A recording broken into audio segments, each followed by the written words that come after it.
The Different Station. Ikhwan dan akhwat, selamat menyimak Karomah, kajian Ramadan Inayah bersama Ustadz Agus Sambas.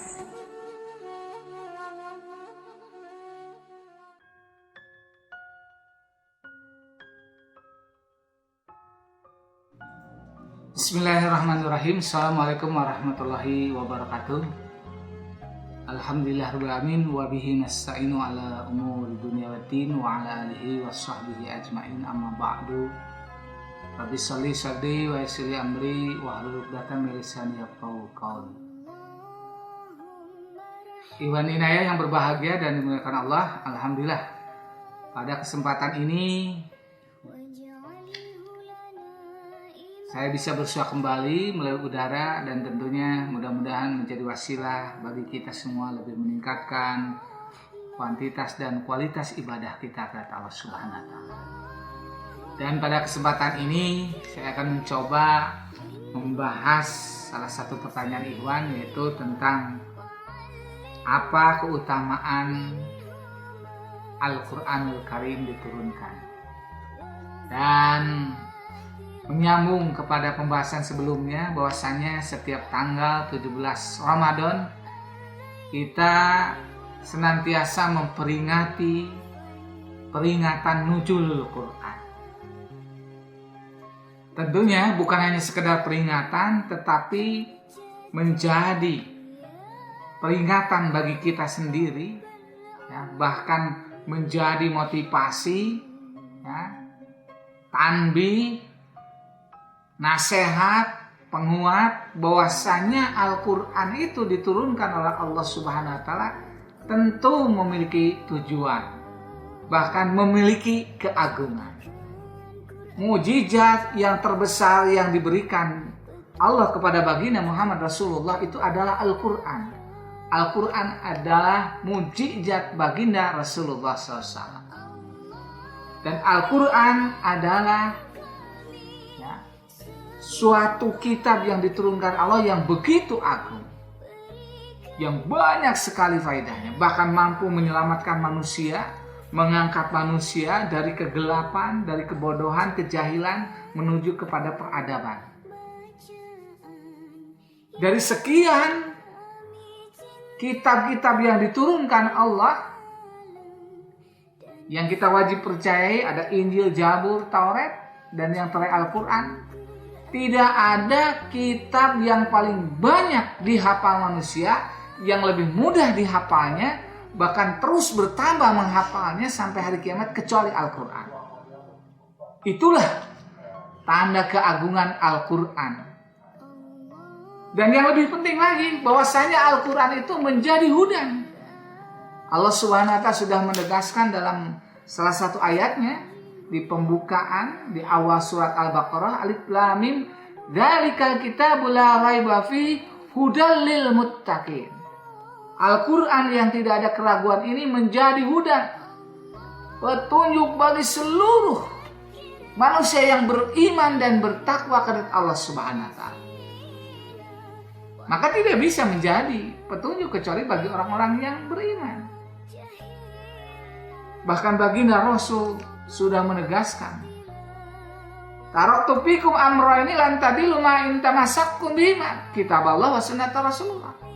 Telah aku wariskan dua perkara di mana kalian semua ketika berpegang teguh kepada dua perkara ini tidak akan tersesat selamanya, yaitu berpegang teguh pertama kepada Al-Quran, yang kedua kepada sunnah baginda Muhammad Rasulullah Sallallahu Alaihi Wasallam.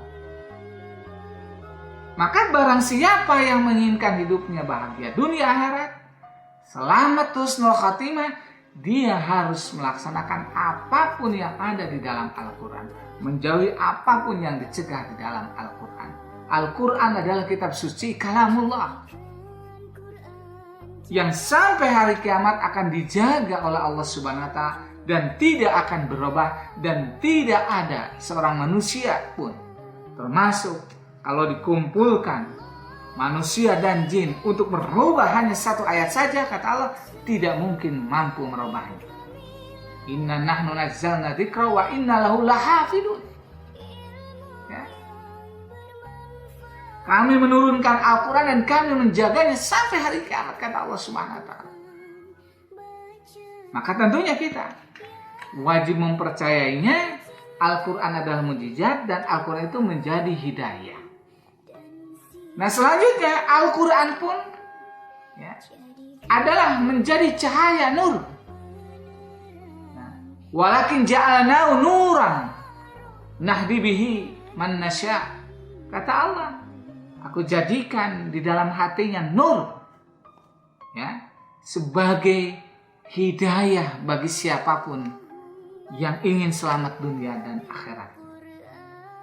Bahkan Al-Quran memiliki kelebihan bagi orang-orang yang beriman. Tak kala dibacakan ayat-ayat suci Al-Quran, wa idza tuliyat ayatu zadatum imana, akan bertambah-tambah imannya.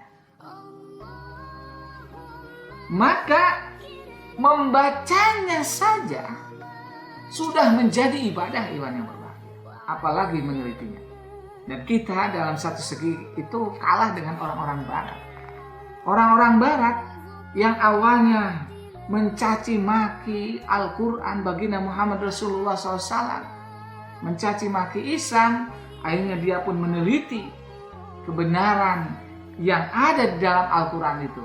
Ternyata satu demi satu secara saintifik, secara ilmiah, kebenaran Al-Quran sudah mulai terjadi, terlihat. Kalau zaman baginda Muhammad mengatakan suatu saat ya Persia dan Rum akan dikalahkan. Padahal waktu itu iwan yang berbahagia, tidak ada negara superpower kecuali Romawi dan Rum. Ya, Romawi dan Persia itu. Dan ketika itu manusia ngomong, mustahil, tidak mungkin, saking kuatnya pada waktu itu.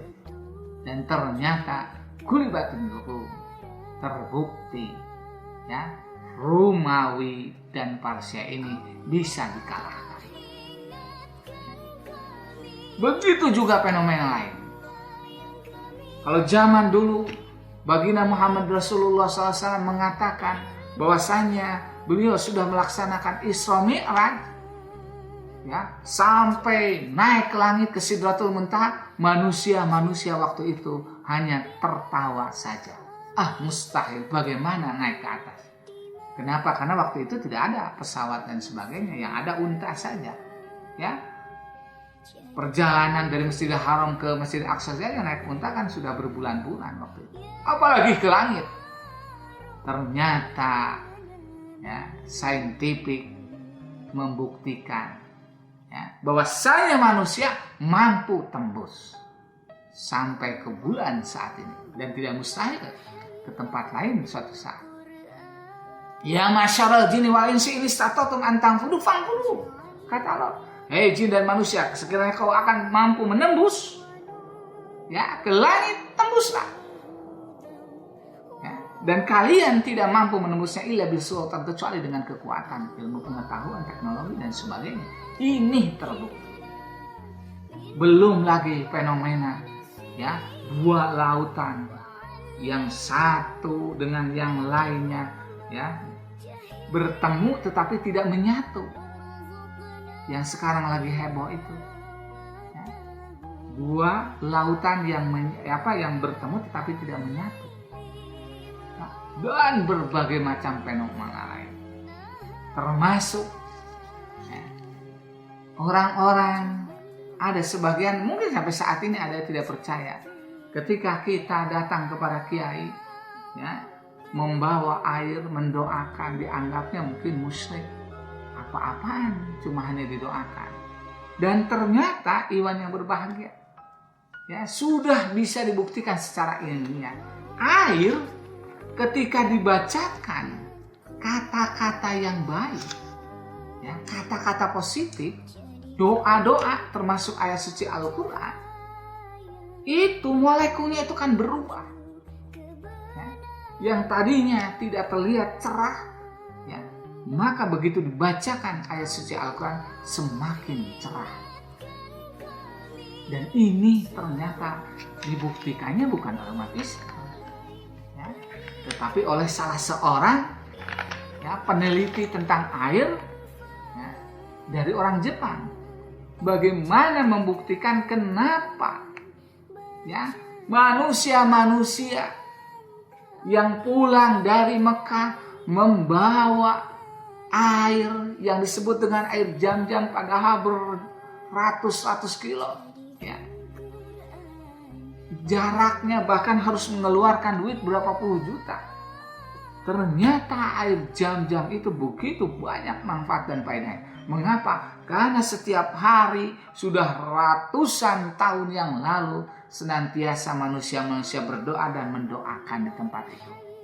Maka pantas ya, air Zam-Zam itu begitu banyak manfaat dan faedahnya bagi kesehatan dan berbagai. Bahkan baginda Rasul mengatakan ya, Zam-Zam syurbu riba laku. Ya, bahwasanya air Zam-Zam itu bagi siapapun sesuai dengan keinginannya, doanya, niatnya. Kalau kita pergi ke air Zam-Zam untuk sehat, akan sehat. Ketika kita minum air Zam-Zam, niatnya untuk kaya tidak mustahil kaya, ya untuk lebih soleh itu soleh dan sebagainya. Maka pantas. Ya, termasuk di Indonesia ada tradisi kita datang ke kiai meminta doa.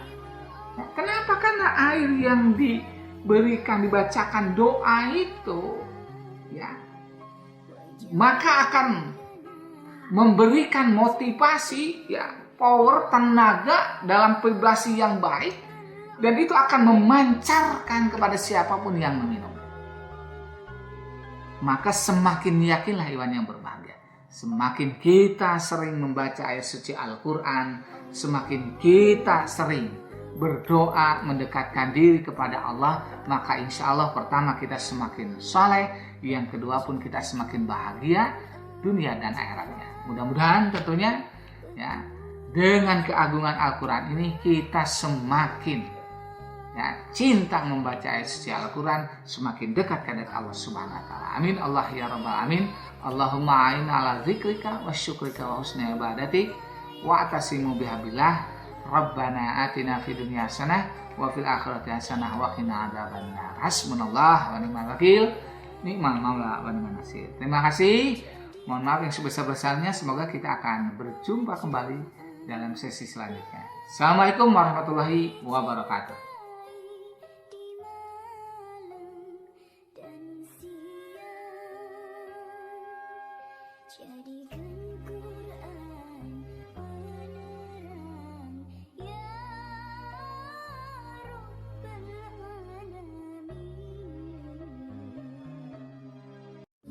Terima kasih Anda telah menyimak Karomah, kajian Ramadan Inayah, dipersembahkan oleh Radio Inayah 100,8 FM Suryalaya, Tasikmalaya.